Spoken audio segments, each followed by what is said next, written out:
अलग अलग इस दुनिया में अलग अलग चीज़ें हैं, अलग अलग फितूर है, अलग अलग बहाने हैं। उसमें ये तो बिल्कुल अलग है। मृत्युदाता उस समय आई थी, उसमें अमिताभ बच्चन थे, दलेर मेहंदी का फेमस गाना था, याद पड़ा आप लोग को? ना ना ना ना ना रे ना रे ना। चलिए स्टार्ट करते हैं। मृत्युदाता फिल्म था, मस्त लगा ये स्टोरी, तो सोचा मैंने इसको खोज करके इसको अपलोड किया है आप लोग के लिए। और उस समय डोगा की कॉमिक्स जो थी गजब की बनाई जाती थी, और गजब इसका स्टोरी शुरुआत होती है शशांक नाम के एक ब्रिलियंट स्टूडेंट से, जो ये आविष्कार कर लेता है कि वो किसी के भी माइंड को रीड कर सकता है और एक्सपोज कर सकता है। अवार्ड फंक्शन जैसे ही ख़त्म होता है तो शशांक अपने घर जाने के लिए रेडी होता है। रास्ते में थोड़ी देर आगे बढ़ता है तो एक साहब उसे कार में लिफ्ट देते हैं और उसे घर छोड़ने के लिए ऑफ़र देते हैं। शशांक मना नहीं कर पाता है और उसकी कार में बैठ जाता है। तभी थोड़ी देर पे आगे कार जैसे ही बढ़ती है आगे, वहाँ एक आदमी किसी को बैंडेज में करके कुछ अपराध कर रहा होता है, मारपीट या क्राइम कर रहा होता है। जुर्म के सफ़ेदपोश ठेकेदारों को बेनकाब करना बहुत मुश्किल हो गया है। जुर्म दीमक की तरह इस समाज को खाया जा रहा है। जुर्म होता देख करके भी लोग आज आंखें बंद करके गुजर जाते हैं। ऐसा नहीं होना चाहिए। जुर्म करने से बड़ा जुर्म सहना और मूक दर्शक बनते रहना, उसे देखना है। जुर्म तब बढ़ता है जब जुर्म से लोहा लेने वाले के हाथ मिट्टी के हो जाए। अपराध तब बढ़ता है जब कानून के लंबे हाथ नकारा हो जाए। साहब कार में से उतर करके उस अपराधी को रोकने के लिए आगे बढ़ते हैं। तभी अपराधी जो रहता है वो उन्हें बेबस करके उन्हीं के मुंह पर टेप मार देता है, बैंडेज मार देता है। कार में बैठा हुआ शशांक ये सब सहन नहीं कर पाता, वो आगे निकल के रॉड उठा के उसके सिर पे मारने जा रहा होता है। तभी तभी डोगा वहाँ पर आ जाता है और बैंडेज को रोक लेता है, फायरिंग कर देता है वहाँ पे। लेकिन एक गड़बड़ी ये हो जाती है कि असावधान पा करके बैंडेज वो अपराधी डोगा को टेप कर देता है और उसके मुंह को बांध देता है। इसी बीच में शशांक जब तक उसे छुड़ाता है, प्रिंसिपल साहब ज़मीन पर लेटे हुए रहते हैं, तब तक बैंडेज वहाँ से फरार हो जाता है। जब असावधान डोगा किसी तरीके से वो जो टेप रहता है उसको छुड़ाता है, बहुत शक्तिशाली टेप होता है जो उसके चेहरे पर चिपक गया होता है, तो वो निकलता है। उस दौर में स्टोरीज बहुत बेहतरीन लिखी जाती थी। डोगा जैसे कैरेक्टर के ऊपर बहुत बना करके स्टोरी लिखी जाती थी। फ्रेम में दिखाई पड़ रहे प्रिंसिपल साहब डोगा के फ़ैन रहते हैं। वो इंटरेस्ट के तौर पे जाते हैं उसे देखने के लिए कि इस चेहरे के पीछे छिपी हुई सूरत को मुझे देखना है। तो डोगा वहाँ से चला जाता है और बड़ा अच्छा कन्वर्सेशन होता है उसमें। प्रिंसिपल साहब अपने आप को रोक नहीं पाते हैं और डोगा से मिलने के लिए चले जाते हैं, और डोगा की तारीफ़ करते हुए वो बोलते हैं कि डोगा, मुझे ये जानना है कि तुम्हारे चेहरे के पीछे, ये मास्क के पीछे किसका चेहरा है। लेकिन डोगा का जवाब बड़ा क्लासिकल होता है। वो बोलता है कि सॉरी सर, आप इस मास्क को देख चुके हैं, आप डोगा के फ़ैन हैं, इसके आगे मैं कुछ नहीं कर सकता। मेरी उस सूरत के नहीं, आप डोगा को देख ही चुके हैं, सॉरी सर। तभी वो शशांक नाम का लड़का एक हैरत अंगेज स्टेटमेंट देता है, निराश मत हो सर, डोगा की सूरत मैं आपको दिखाऊंगा अपने मिस्ट्री बस्टर प्रोग्राम से उसे बेनकाब करके। लड़का थोड़ा खुराफाती दिमाग का होता है। जल्दी वो अपने प्रोग्रामिंग में जा कर के डोगा के बारे में सारा डेटास को फिट कर देता है, और फीड करने के बाद डोगा के बारे में थोड़ी बहुत जानकारी मिलता है कि डोगा की एक्सरसाइज, फिजिकल बॉडी से ये पता चलता है कि उसे नियमित एक्सरसाइज वाला सदस्य होना चाहिए और उसे लोकल जिम में इंक्वायरी करना चाहिए। इसके बाद वो लड़का ऐसा सोचते ही वो अपने रूम से कंप्यूटर की जानकारी को समेट करके वहाँ से निकल जाता है। अगले फ्रेम में कुछ भिखारियों को दिखाई देता है जो सुधार गृह में कैद रहते हैं, लेकिन किसी तरीके से उसकी दीवारों को छेद करके वहाँ से फरार होने का तरीका वो लोग सोच लेते हैं और निकलने में कामयाब भी हो जाते हैं। धीरे धीरे चुपके से जैसे ही वो निकल रहे होते हैं, आंसू गैस का एक गोला फटता है और सब में अफरा तफरी मच जाती है। तभी डोगा की एंट्री वहाँ पे दिखाई देती है। ये अपराधी सिर्फ भिखारियों का कत्ल करता रहता है। ये एक मर्डर मिस्ट्री बन चुकी रहती है बम्बई के लिए, क्योंकि ये जो रहता है सिर्फ अनाथ या बेसहारा या भिखारी टाइप के लोगों को ही मर्डर करता रहता है। तो ये सुधार गृह में मौजूद भिखारियों को मारने के लिए भी पहुंच जाता है। सहयोग से डोगा भी पहुंच जाता है। ये एक मर्डर 2 नाम की मूवी थी जो इमरान हाशमी की थी, उसी की तरह इसकी भी स्टोरी कुछ कुछ लग रही है मुझे। और डोगा उसे किक्स पर रख लेता है और एक भिखारी को बचाने के लिए भी बचा भी लेता है उसे, उसके मुंह से बैंडेज निकाल करके। काफ़ी फुर्तीला वो क्राइम किलर होता है। वो उस भिखारी को बैंडेज करने के बाद डोगा को भी बांध देता है। उसमें बहुत पावरफुल एडहेसिव लगा रहता है, चिपकने का कोई ऐसा पदार्थ रहता है जिसे आसानी से नहीं खोला जा सकता था।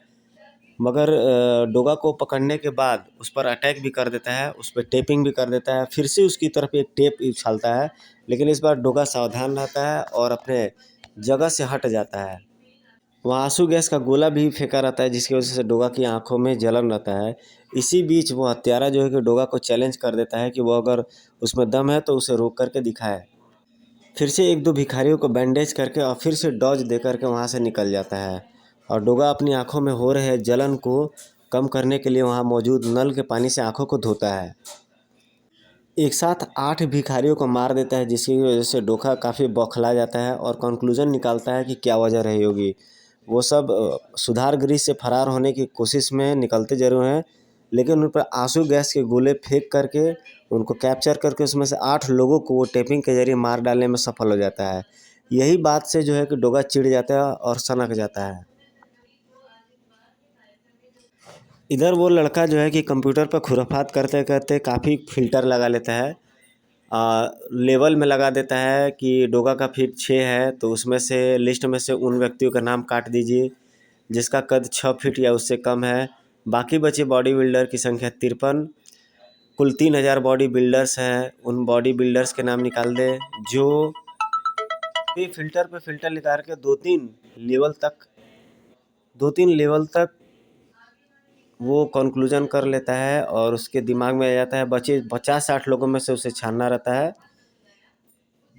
तभी एक्सरसाइज करते हुए उसके जिम में अदरक चाचा एक न्यूज़पेपर लेके आते हैं, जिसमें ये अखबार छपा रहता है कि शशांक नाम का लड़का जो है कि डोगा को बेनकाब करेगा, क्योंकि उसकी हाइट 6 फीट से ऊपर है और वो उनको फ़िल्टर कर रहा है। तभी जिम में अचानक उस लड़के की एंट्री होती है, जिसे देख कर के सूरज चौंक जाता है।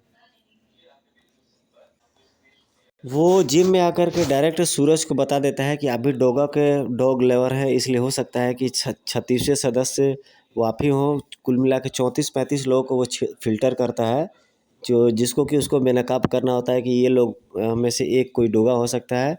इधर सूरज को डाउट हो जाता है, मन ही मन सोचने लगता है कि ये तो लड़का काफ़ी तेज़ ब्रेन का निकला, जो हो सकता है कि उसको एक्सपोज कर दे। सूरज ये सोच कर के घबरा जाता है कि इस एक्सपोजर होने की वजह से हो सकता है कि समाज में उसको भी कुछ नुकसान पहुँचे और प्लस जो लोग उसके पीछे पड़े हुए हैं, उसके इनेमी पड़े हुए हैं, उसको भी कुछ नुकसान पहुँचे।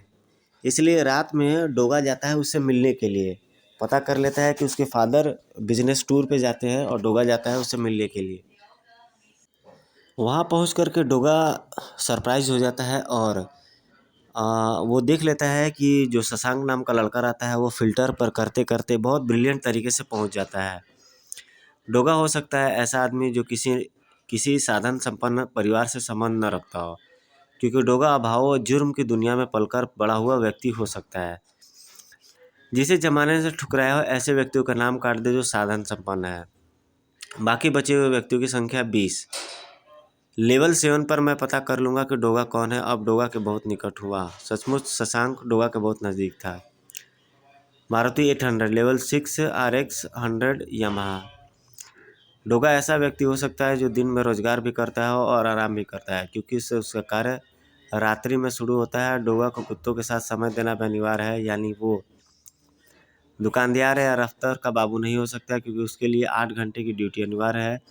ऐसे लोगों को निकालकर बचे व्यक्तियों की संख्या हुई 12। ऐसे कार्यों की सूची जिन्हें करते हुए विश्राम के लिए भी समय निकाला जा सकता है। Writer, artist, singer, teacher, business, school, gym etc to level 7। Level 7वें तक वो छाट लेता है। डोगा हतप्रभ सा खड़ा हो जाता है और उस व्यक्ति को समझाने के क्रम में एक्वेरियम को धक्का देकर के नीचे गिरा देता है, जिसमें मछली रखी रहती है। एक्वेरियम फूट जाता है। डोगा उस लड़के को ये समझाता है कि अगर वो उसका चेहरा बेनकाब हो गया तो अपराधी बेखौफ हो जाएंगे और समाज से गंदगी हटाने का उसका बीड़ा सपना का सपना रह जाएगा।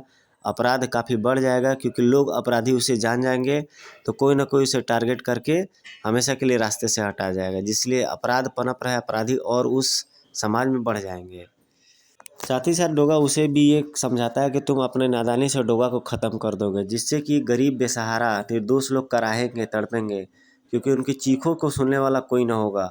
ठीक इन मछलियों की तरह जो इन पानी के बिना तड़प रही है, इनका अंजाम मौत ही होगा अगर डोगा वक्त रहते उन्हें बचाने नहीं पहुंचेगा तो। साथ ही साथ डोगा उसे ये भी चेतावनी देता है कि उन सबकी मौत के या पीड़ा के कष्ट के जिम्मेदार तुम होगे। अंततोगत्वा उस लड़के को पश्चाताप होता है, वो डोगा से लिपट करके सॉरी बोलता है। भावुकता के वेश में वो उस प्रोग्राम को नष्ट करने जाता है, डिलीट करने जाता है। तभी डोगा उसे मोटिवेट करता है कि तुम अपने ब्रिलियंट आइडिया को अपराधियों को बेनकाब करने में क्यों नहीं करते। इस पर उस लड़के को अपनी गलती का रियलाइज़ होता है और वो बैंडेज नाम के अपराधी को बेनकाब करने के लिए दृढ़ संकल्पित होता है और मन में रेजोल्यूशन लेता है कि वो उसे बेनकाब करके ही छोड़ेगा। गजब का दिमाग लगा करके वो उस हत्यारे तक भी पहुंच जाता है। उसमें फर्स्ट लेवल में मृत्युदाता के कारनामों के डाटा का लिस्ट वो बनाता है कि बम्बई में 5 साल के मेंटल केस एंटर करो, और फिर डोगा की लाई लिस्ट के मुताबिक शशांक का एमबी प्रोग्राम निष्कर्ष देने लगता है। लेवल 1 में पता चलता है कि केवल वही मेंटल केस रहने दो जिसमें हिंसा की प्रवृत्ति पाई गई, बाकी हटा दो। लेवल 2 में केवल वही केस रहने दो जिसमें रोगी का भिखारियों से कोई संबंध हो, बाकी हटा दो, 17 केस। लेवल 3 वह सारे केस हटा दे जिसमें अब रोगी मर चुके हैं, जेल में है अथवा मुंबई से शिफ्ट कर चुके हैं, शेष 7 केस। मृत्युदाता हत्या करने के लिए बैंडेज का उपयोग करता है, चिकित्सा से जुड़े लोगों के अलावा बाकी सारे नाम हटा दे, शेष 2 केस। मृत्युदाता होने की संभावना है केस नंबर 1 19%, केस नंबर 2 81%। तो 81% वाला केस नंबर 2 रहता है, उसके बारे में शशांक कंक्लूजन निकालता है और बताता है कि वो मुंबई मेंटल हॉस्पिटल का केमिस्ट इंचार्ज रहता है, जिसका इलाज 3 महीने तक जसलोक हॉस्पिटल के न्यूरोलॉजी विभाग में चलता है।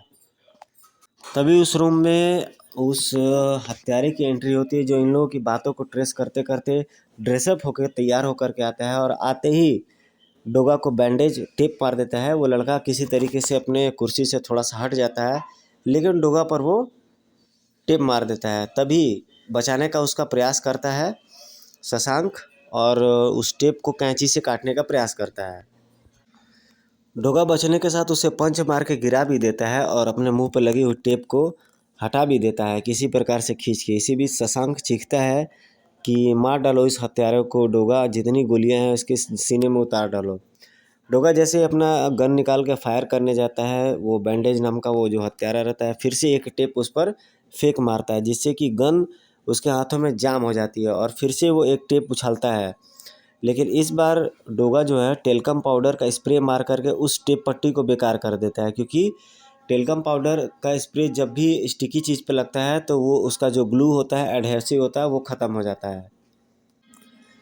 उसे किसी तरीके से टांग करके, चूँकि डोगा एक जिम्नास्ट भी है, टांग करके उसे फेंक देता है उसी कांच के टुकड़े पर जो मछली का जो एक्वेरियम होता है उसको फूटने से बना रहता है। उसका पीठ बुरी तरीके से जख्मी हो जाता है और उसमें से ब्लड निकल पड़ता है, लेकिन वो सचमुच में मेंटल असाइलम रहता है, साइको एकदम पागल रहता है। किसी प्रकार से उठ करके वो फिर से जहर वाला इंजेक्शन लेकर के डोगा पर अटैक करता है, बुरी तरीके से जख्मी होने के बावजूद भी। इससे ये पता चलता है कि वो वास्तव में उसका दिमाग क्रैक रहता है और वो पागल रहता है। डोगा उसे मारते मारते बिल्कुल बेदम कर देता है और उस कई जगह से उसकी हड्डियां तोड़ देता है। बात बात में मारने में ये डोगा पूछता है कि बता तूने उन मासूम और निर्दोष भिखारियों की हत्या क्यों की। मित्रों, कॉमिक्स हमें ज़रूर पढ़ना चाहिए, बच्चों को भी बताने चाहिए, क्योंकि उसमें एक अच्छी एक मोरल स्टोरी और एक अच्छा संदेश छिपा रहता है, जो समाज के लोग अगर पढ़ें, अगर बच्चे जानें तो बहुत अच्छा उनका माइंड डेवलप होगा। लेकिन लास्ट में मारते मारते जब उसको तोड़ देता है बुरी तरीके से, तो एक अजीबोगरीब रहस्योद्घाटन जो है शशांक नाम का लड़का करता है उसके बारे में। डोगा उसे पा करके मौके पर उसे बहुत बुरी तरीके से निर्ममतापूर्वक मारता है और उसकी उंगलियों में पेंसिल फंसा करके उसकी उंगलियों को तोड़ देता है, जो कि उसके गुनाहों की परफेक्ट सज़ा होती है। तभी शशांक एक रहस्योद्घाटन करता है, एक मिस्ट्री से पर्दा उठाता है कि इनकी एक 8 साल की बेटी को एक आदमी उठा के ले जाता है और तंत्र साधना के चक्कर में उसे बुरी तरीके से गला घोट करके निर्ममतापूर्वक उसे मार देता है। तभी से वो मेंटल सदमे में आ जाता है और पागलपन की तरह, साइकोलॉजिस्ट पागलों की तरह बिहेव करने लगता है। एमबी प्रोग्राम के जरिए शशांक पहचान जाता है कि ये उसका फादर रहता है जो बिछुड़ गया होता है, और यही लोगों की उसी के आधार पर भिखारियों की हत्याएं कर रहा होता है। लास्ट में स्टोरी बड़ा इमोशनल और संवेदनशील टर्निंग ले लेती है। डोगा जो है कि उसको मारते मारते बुरी तरीके से बिल्कुल तोड़ देता है और अंत स्टेज में रहता है उसे किल करने के लिए। शशांक दीवार पर लगी हुई अपने बाप बेटे की फ़ोटो को नीचे उठा कर फेंक देता है, और डोगा भी काफ़ी चौंक जाता है बाप बेटे के इस रिलेशन पे, इस रहस्योद्घाटन पर। शशांक बोलता है कि इस बाप बेटे के रिलेशन को मैंने तोड़ दिया है, इस दीवार को हटा दिया है, तुम जो मन चाहे वो कर सकते हो डोगा, क्योंकि इसने बहुत सारे मासूम लोगों को और निर्दोष लोगों को मारा होगा किसी एक गुनहगार के चक्कर में। इस कन्वर्सेशन को काफ़ी देर से बैंडेज जो है कि सुन रहा होता है वो हत्यारा किलर। अपने बेटों को पहचान जाता है, शायद उसके दिमाग में कुछ इमोशनल भूचाल आता है या सेंटिमेंट्स या भावनाओं का ज्वर उछलता है, और वो नीचे रखी हुई जो पॉइजन की जो इंजेक्शन होती है अपने शरीर में दे मारता है। यहाँ पे ये स्टोरी ख़त्म हो जाती है दोस्तों। काफ़ी बेहतरीन स्टोरी ये बनी हुई है। तो मैं ऐसी स्टोरी को खोजता हूँ और आपके लिए पब्लिश करता हूँ। आप लोग कमेंट्स करके ज़रूर बताइएगा कि ये स्टोरी आपको कैसी लगी, और आगे आपके अगर दिमाग में कोई स्टोरी आती हो, प्लॉट चलती हो, तो ज़रूर आप मुझे बताइए, मैं उसे ज़रूर पब्लिश करने की कोशिश करूँगा। दोस्तों मेरा प्रयास ये है कि एक बार फिर से कॉमिक्स इंडस्ट्री को अलाइव किया जाए, कुछ अच्छा चीज़ किया जाए, कुछ अच्छा क्रिएशन दिया जाए, जो हमारी जो यंग जनरेशन है उसको एक अच्छा लेसन दिया जाए, चित्र कहानी या किसी चीज़ के माध्यम से, जिससे कि उसके अंदर एक जिम्मेदार नागरिक बनने की एक प्रेरणा आ सके और इंस्पिरेशन आ सके। वो आगे चल कर के, आगे बढ़ कर के एक अच्छा जिम्मेदार नागरिक बन सके, एक अच्छा छात्र बन सके। तो मिलते हैं दोस्तों आपसे नेक्स्ट वीडियो में। Till then take care, good bye, Jai Hind.